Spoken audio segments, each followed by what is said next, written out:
ಜಾರಿ ಮಾಡಲೇಬೇಕು ಸಂಪೂರ್ಣವಾದ ಒಳ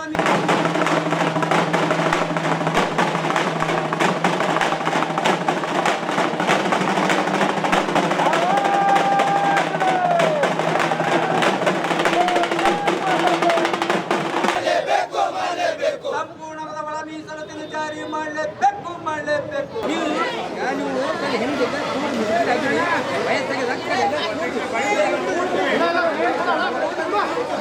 ಕಾಂಗ್ರೆಸ್ ಸರ್ಕಾರಕ್ಕೆ ಮಾದಿಗರನ್ನು ಕಡೆಗಣಿಸುತ್ತಿರುವ ಕಾಂಗ್ರೆಸ್ ಸರ್ಕಾರಕ್ಕೆ ಸಂಪೂರ್ಣವಾದ ಮೀಸಲು ಜಾರಿ ಮಾಡಲೇಬೇಕು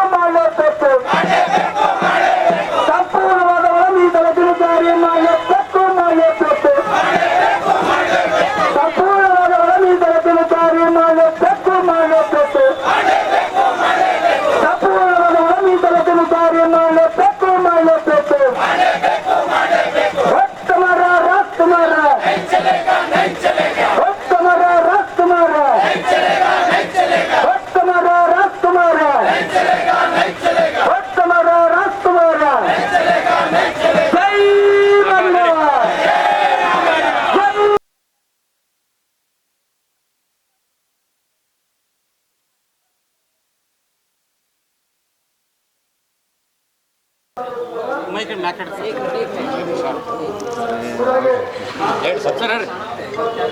ನಮಸ್ಕಾರ.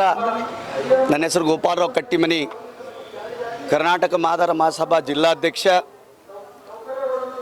ಬಂಧುಗಳೇ, ಈಗಾಗಲೇ ರಾಜ್ಯ ಸರ್ಕಾರ ಒಳ ಮೀಸಲಾತಿ ಅಂತಕ್ಕಂಥ ಶಬ್ದ ಘೋಷಣೆ ಮಾಡಿದೆ. ಕಳೆದ ಸಚಿವ ಸಂಪುಟದಲ್ಲಿ ನಿರ್ಧಾರವನ್ನು ತೆಗೆದುಕೊಂಡು ಘೋಷಣೆ ಮಾಡಿದ ಅಷ್ಟೇ ಇದೆ. ಅದರ ಮುಖಾಂತರವಾಗಿ ಕರ್ನಾಟಕ ರಾಜ್ಯದಲ್ಲಿರ್ತಕ್ಕಂಥ ಪ್ರತಿಯೊಬ್ಬ ಮಾದಿಗರೂ ಭಾಳ ಸಂತೋಷ ಪಟ್ಟಿರ್ತಕ್ಕಂಥ ದಿನ ಅಂದು.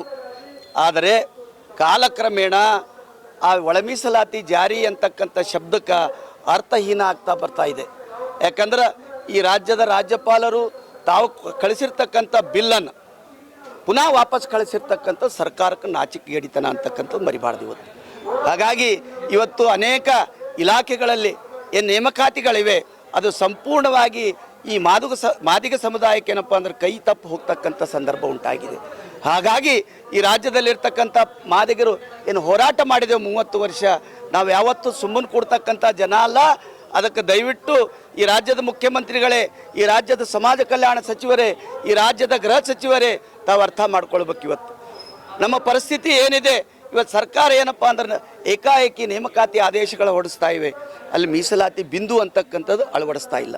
ಹೀಗಾಗಿ ನಮ್ಮ ಬೇಡಿಕೆ ಇದೆ, ಈ ರಾಜ್ಯದ ಮುಖ್ಯಮಂತ್ರಿಗಳೇ, ಈ ರಾಜ್ಯದ ಸಮಾಜ ಕಲ್ಯಾಣ ಸಚಿವರೇ, ದಯವಿಟ್ಟು ಈಗಾಗಲೇ ಸರ್ಕಾರ ಘೋಷಣೆ ಮಾಡಿರ್ತಕ್ಕಂಥ ಒಳ ಮೀಸಲಾತಿ ಏನು 6% ಕೊಡ್ತೀನಿ ಅಂತ ಹೇಳಿದ್ರಿ, ಆ 6% ಮುಖಾಂತರವಾಗಿ ಎ ಬಿಂದು ಅಂತಕ್ಕಂಥದ್ದನ್ನು ಕೊಟ್ಟರೆಲ್ಲ ಅದನ್ನು ಸಂಪೂರ್ಣವಾಗಿ ಜಾರಿ ಮಾಡಿರಿ. ಜಾರಿ ಮಾಡ್ಲಿಕ್ಕೆ ಇಲ್ಲ ಆಗಲಿಲ್ಲ ಅಂತಂದ್ರೆ ಬರ್ತಕ್ಕಂಥ ದಿನಗಳಲ್ಲಿ ತಾವು ಬಹುಶಃ ಮಾದಿಗರಿಂದ ಏನಪ್ಪ ಅಂದ್ರೆ ಪ್ರತಿಭಟನೆ ಎದುರಿಸಬೇಕಾಗ್ತದೆ. ಕೆಲವೊಂದು ಸಂದರ್ಭ ಉಂಟಾಗ್ಬೋದು, ನೀವು ಅಧಿಕಾರ ಕೂಡ ಕಳೆದುಕೊಳ್ಳಬಹುದು ಅಂತಕ್ಕಂಥ ಎಚ್ಚರಿಕೆ ಕೊಡ್ತಾ ಇದ್ದೀವಿ. ಯಾಕಂದ್ರೆ ಕರ್ನಾಟಕದಲ್ಲಿ ಈಗಾಗಲೇ ಅನೇಕ ಕಮಿಟಿಗಳೇನಪ್ಪ ಅಂತಂದ್ರೆ ಕರ್ನಾಟಕದಲ್ಲಿ ಮಾದಿಗರೇ ಹೆಚ್ಚಿಗಾರ, ಇಲ್ಲಿರ್ತಕ್ಕಂಥ ಜನಸಂಖ್ಯೆ ಪರಿಶಿಷ್ಟ ಜಾತಿಯಲ್ಲಿ ಅತ್ಯಂತ ಬಹುಸಂಖ್ಯಾತರ ಮಾದಿಗರಾದಂತಕ್ಕಂಥ ವರದಿ ಕೂಡ ತಮ್ಮಲ್ಲಿ ಇದೆ. ಅದಾಗಿಯೂ ಕೂಡ ನಾವು ಯಾವುದೇ ಸಮುದಾಯವನ್ನು ದೋಷಣೆ ಕೊಡ್ತಕ್ಕಂಥವ್ರಲ್ಲ, ಅವರ ಹಕ್ಕನ್ನು ಅವ್ರು ಬೇಡ್ತಾ ಇದ್ದಾರೆ, ನಾವು ನಮ್ಮ ಹಕ್ಕನ್ನು ಬೇಡ್ತಾ ಇದ್ದೀವಿ. ಹಾಗಾಗಿ ಮುಖ್ಯಮಂತ್ರಿಗಳೇ, ಬರ್ತಕ್ಕಂಥ ದಿನಗಳಲ್ಲಿ ರಾಜ್ಯಪಾಲರಿಗೆ ಕಳಿಸಿರ್ತಕ್ಕಂಥ ಬಿಲ್ಲನ್ನು ವಾಪಸ್ ಬಂದಿದೆ, ನಿಮಗೂ ಕೂಡ ಗೊತ್ತಿದೆ. ಆದರೆ ಮಾದಿಗರ ಬೇಡಿಕೆ ಈಡೇರ್ತಾ ಇಲ್ಲ. ದಯವಿಟ್ಟು ಆ ಮಸೂದೆಗೆ ಏನಪ್ಪ ಅಂದ್ರೆ ರಾಜ್ಯಪಾಲರು ಅಂಕಿತ ಹಾಕ್ತಕ್ಕ ವ್ಯವಸ್ಥೆ ಈ ರಾಜ್ಯದ ಮುಖ್ಯಮಂತ್ರಿ ಸಚಿವ ಸಂಪುಟ ಕೂಡ ಮಾಡಬೇಕನ್ನುವಂಥ ಒತ್ತಾಯ ಕಲಬುರಗಿ ಜಿಲ್ಲೆಯಲ್ಲಿರ್ತಕ್ಕಂಥ ಪ್ರತಿಯೊಬ್ಬ ಹೋರಾಟಗಾರ ಮಾದಿಗರು ಕೂಡ ತಮ್ಮಲ್ಲಿ ವಿನಂತಿ ಮಾಡ್ತಾ ಇದ್ದೇವೆ. ಇಲ್ಲ ಬರ್ತಕ್ಕಂಥ ದಿನಗಳಲ್ಲಿ ಸಿದ್ದರಾಮಯ್ಯ ಹಠೋ ಅಂತಕ್ಕಂಥ ಒಂದು ಕಾರ್ಯಕ್ರಮ ಜಾರಿಗೆ ನಾವು ಹೋರಾಟ ಮಾಡ್ಬೋದು ಅನ್ನುವಂಥ ಮಾತನ್ನು ಹೇಳಿ, ಅದಕ್ಕೆ ದಯವಿಟ್ಟು ಈ ರಾಜ್ಯದ ಮುಖ್ಯಮಂತ್ರಿಗಳೇ ಸಂಪೂರ್ಣವಾದಂಥ ಒಳ ಮೀಸಲಾತಿಯನ್ನು ಜಾರಿ ಮಾಡಿರಿ ಅಂತಕ್ಕಂಥ ಒಕ್ಕೊರಲಿನಿಂದ ಹೋರಾಟ ಮಾಡ್ತಾ ಇದ್ದೀವಿ. ದಯವಿಟ್ಟು ಬಂಧುಗಳೇ, ಅದನ್ನು ಎಲ್ಲರ ಈ ರಾಜ್ಯದ ಮುಖ್ಯಮಂತ್ರಿಗಳೇ ಆದಿಯಾಗಿ ಸಚಿವರಾದಿಯಾಗಿ ಅದನ್ನು ಪರಿಗಣಿಸಿ ರಾಜ್ಯಪಾಲರ ಹತ್ತಿರ ಹೋಗಿ ನಿಯೋಗ ಹೋಗಿ ಏನಪ್ಪ ಅಂದ್ರೆ ಅದು ಸರಿಪಡಿಸಬೇಕು. ಇಲ್ಲಾಂದ್ರೆ ಕರ್ನಾಟಕದಲ್ಲಿ ಕಾಂಗ್ರೆಸ್ ಸರ್ಕಾರ ಉಳಗಾಲ ಇಲ್ಲ ಅಂತಕ್ಕಂಥ ಸಂದೇಶವನ್ನು ಕೊಡಲಿಕ್ಕೆ ಇಷ್ಟಪಡ್ತಾ ಇದ್ದೀನಿ. ಸದಾಶಿವ ಆಯೋಗದ ಬಗ್ಗೆ ಇವತ್ತಿನ ದಿನ ಉಸ್ತುವಾರಿ ಸಚಿವರ ಪ್ರಿಯಾಂಕಾ ಖರ್ಗೆ ಅವರ ಕಚೇರಿ ಎದುರುಗಡೆ ಮುತ್ತಿಗೆ ಹಾಕುವ ಪ್ರತಿಭಟನೆಯನ್ನು ಹಮ್ಮಿಕೊಂಡಿದ್ದೀವಿ. ಎಲ್ಲ ಮಾದಿಗ ಸಮಾಜ ಸಂಘಟನೆ ಹಾಗೂ ಎಲ್ಲ ಮಾದಿಗರು, ಯುವಕರು ಹಾಗೂ ಮಹಿಳೆಯರು ಎಲ್ಲರೂ ಸೇರಿ ಇವತ್ತು ಸಚಿವರ ಕಚೇರಿಗೆ ಬಂದು ಇವತ್ತು ಪ್ರತಿಭಟನೆ ಮಾಡ್ತಾ ಇದ್ದೀವಿ. ಸಚಿವರ ಪ್ರತಿಭಟನೆ ಮಾಡೋದು ಯಾಕಂದರೆ ಸಚಿವರು ಒಂದು ಮಾತು ಎತ್ತಾ ಇಲ್ಲ. ನಮ್ಮ ಒಳ ಮೀಸಲಾತಿ 35 ವರ್ಷಗಳಿಂದ ಹೋರಾಟ, ಸಾವಿನ ನಡುವೆ ದವಾಖಾನೆ ಬಿದ್ದರು, ಕೈಗೆ ಮುರ್ಕೊಂಡ್ರು, ಕಾಲು ಮುರ್ಕೊಂಡ್ರು. 35 ವರ್ಷ ಆಯಿತು, ಇನ್ನುವರೆಗೆ ನಮ್ಮ ಸದಾಶಿವ ಆಯೋಗ ವರದಿಯನ್ನು ಜಾರಿ ಮಾಡಲಿಲ್ಲ.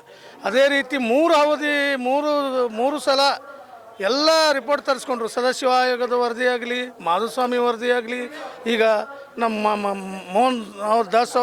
ನಾಗಮೋಹನ್ ದಾಸ್ ಅವರ ವರದಿಯಾಗಲಿ, ಎಲ್ಲರೂ ತಾವೇ ದೃಷ್ಟಿ ಮಾಡಿದ. ನಾವಂತೂ ಮಾಡಿಲ್ಲ, ನಾವು BJPದವ್ರು ಮಾಡಿಲ್ಲ, ಅಥವಾ ಮತ್ತೊಬ್ಬರು ಮಾಡಿಲ್ಲ. ತಮ್ಮ ಸರ್ಕಾರನೇ ತಾವೇ ನಿರ್ಧಾರ ಮಾಡಿ ತಾವೇ ರೊಕ್ಕ ಕೊಟ್ಟು ಅವರಿಗೆ ಒಂದು ಆಯೋಗ ರಚನೆ ಮಾಡಿದ್ರಿ. ಆ ವರದಿಯಲ್ಲಿನೂ ಮಾದಿಗ ಸಂಖ್ಯೆ ನಂಬರ್ 1 ಅಂತೆ ಬಂತು. ಎಷ್ಟು ರಿಪೋರ್ಟ್ ನೋಡ್ರಿ, ಹಿಂದಕ್ಕಿಂತ ರಿಪೋರ್ಟ್ ಹಿಡಿದು ಇಲ್ಲಿವರೆಗೆ ರಿಪೋರ್ಟ್ ನೋಡಿದ್ರು ಮಾದಿಗರ ನಂಬರ್ 1 ಇದ್ದಾರೆ. 1 ನಂಬರ್ ಇದ್ದವರಿಗೆ ಏನು ಕೊಡಬೇಕು ಸ್ಥಾನ? ಅವರಿಗೆ ಒಂದು ಪ್ರತೀಕ ಸ್ಥಾನವನ್ನು ಕೊಡಬೇಕು. ಅವರಿಗೆ ಪರ್ಸೆಂಟೇಜ್ ಅವ್ರ ಸಂಖ್ಯೆ ಆಧಾರ ಮೇಲೆ, ಅವ್ರ ಸಂಖ್ಯೆ ಆಧಾರ ಮೇಲೆ ಅವರಿಗೆ ಅನುಕೂಲವಾಗಿ ಅವ್ರಿಗೆ ಏನು ಮೀಸಲಾತಿ ಕೊಡಬೇಕಂತ ನಾವು ಕೇಳ್ತಾ ಇದ್ದೀವಿ. 35 ವರ್ಷ ಆದರೂ ಇನ್ನೂ ಕೊಡ್ತಾಯಿಲ್ಲ. ಈಗ ಮೊನ್ನೆ ಕಾಂಗ್ರೆಸ್ ಎಲೆಕ್ಷನ್ ಎಲ್ಲ ಚುನಾವಣೆ ನಡೆದಾಗ ನಮ್ಮ ಮಾದರಿಗೆ ನೀವು ಈ ಸಲ ನಮ್ಗೆ ತೊಗೊಂಬರಿ, ಫಸ್ಟ್ ಕ್ಯಾಬಿನೆಟ್ನಲ್ಲೇ ಒಳ ಮೀಸಲಾತಿ ನಾವು ಇದು ಮಾಡ್ತೀವಿ ಅಂತ ಹೇಳಿದರು. ಆಲ್ರೆಡಿ ಅದು ಒಳ ಮೀಸಲಾತಿ ಫಸ್ಟ್ ವೀಕೆ ಅದು 2.5 ವರ್ಷ ಆದ್ರೂ ಮಾಡ್ತಾಯಿಲ್ಲ. ಏನೋ ನಮ್ಮ ಕೇಂದ್ರದ ಪ್ರಧಾನಮಂತ್ರಿ ನರೇಂದ್ರ ಮೋದಿಯವರು ಒಂದು ಕಾನೂನು ತಂದು, ಆ ಕಾನೂನಿನಲ್ಲಿ ಸುಪ್ರೀಂ ಕೋರ್ಟ್ ನಿರ್ದೇಶನ ಪ್ರಕಾರ ಎಲ್ಲ ರಾಜ್ಯದಲ್ಲಿ ಯಾವ ಮೀಸಲಾತಿ ಜನ ಇದ್ದಾರೆ ಅವರಿಗೆ ಒಳ ಮೀಸಲಾತಿ ನೀಡಬೇಕಂತೇಳಿ ಏನು ಆದೇಶ ಮಾಡಿದಾಗ ಅವಾಗೆಲ್ಲ ತೆಲಂಗಾಣ, ತಮಿಳುನಾಡು ಹಾಗೂ ಎಲ್ಲ ರಾಜ್ಯದಲ್ಲಿ ಎಲ್ಲರೂ. ಆದರೆ ಕರ್ನಾಟಕದಲ್ಲಿ ಕಾಂಗ್ರೆಸ್ ಸರ್ಕಾರ ಇನ್ನೂವರೆಗೆ ಮಾಡಿದ್ರು ಅದು ತೋರಿಸಿ ಮೂಗಿಗೆ ತುಪ್ಪ ಹಚ್ಚಿ ಬಿಟ್ಟಿದ್ದಾರೆ. ಅದನ್ನು ಬಿಟ್ಟಿದ್ದಾರೆ. ಅದರಾಗ ನಮ್ಮ ಒಳಗಿನ ನಮ್ಮ ದೋಸ್ತರು ಅನ್ಬೋದು, ನಮ್ಮ ರಿಲೇಷನ್, ನನ್ನ ಹಣ ತಮ್ಮರು ಅನ್ಬೋದು, ಈಗ ಎದ್ದಾಳತ್ತಾರೆ. ಈಗ ಯಾಕಪ್ಪ ನಾವು 35 ವರ್ಷ ಬಡ್ದಾಡ್ಲತ್ತೀವಿ, ನಮಗೆ ಸಿಗಾಕು ನಾವು ಕೇಳ್ತಾ ಇದ್ದೀವಿ, ನಿಮ್ಮ ಹಕ್ಕು ಅಂತೂ ಕೇಳ್ತಾ ಇಲ್ಲ. ದಯಮಾಡಿ ಇದಕ್ಕೆ ಅಡ್ಡು ಬರಬೇಡ್ರಿ. ತಮ್ಮ ಹಕ್ಕು ತಾವು ಕೇಳ್ರಿ. ನಿಮ್ಗೆ ಏನು ಸಿಕ್ಕಿಲ್ಲ ಅದು ಕೇಳ್ಕೊರಿ, ಅದಕ್ಕೆ ಒಪ್ತೀವಿ. ಅವ್ರಿಗೆ ಯಾಕೆ ಕೊಡ್ತೀರಿ, ಇವ್ರಿಗೆ ಯಾಕೆ ಕೊಡ್ತೀರಿ ಅನ್ನೋದು ಭಾಳ ತಪ್ಪು. ನಿಮ್ಮ ಹೋರಾಟ ನೀವು ಮಾಡಿರಿ, ನಮ್ಮ ಹೋರಾಟ ನಾವು ಮಾಡ್ತೀವಿ. ಇದು 35 ವರ್ಷದ ಹೋರಾಟ. ಈಗ ನಾಳೆ ಬರ್ತಕ್ಕಂಥ ಬಜೆಟಿನಲ್ಲಿ ತಾವು ಘೋಷಣೆ ಮಾಡಬೇಕು ಪೂರ್ಣ ಒಳ ಮೀಸಲಾತಿ ಎಲ್ಲ ಹಿಡ್ಕೊಂಡು ಎಲ್ಲ ಪೂರ್ಣವಾಗಿ ಸಂಕ್ಷಿಪ್ತವಾಗಿ ಎಲ್ಲರೂ ಕುಂತು ನಮ್ಮ ಉಸ್ತುವಾರಿಗೆ ಹೇಳೋಕ್ಕೆ ಇಷ್ಟಪಡ್ತೀವಿ. ಮಾದೇವಪ್ಪ ಅವ್ರಿಗೆ ಹೇಳೋಕ್ಕೆ ಇಷ್ಟಪಡ್ತೀವಿ. ಈ ಬಜೆಟ್ನಲ್ಲಿ ಆಗಲಿಲ್ಲ ಅಂದರೆ ದೊಡ್ಡ ಉಗ್ರ ಹೋರಾಟ ಮಾಡ್ತೀವಿ. ಆಗ ಮಾಡಲಿಲ್ಲ ಅಂದರೆ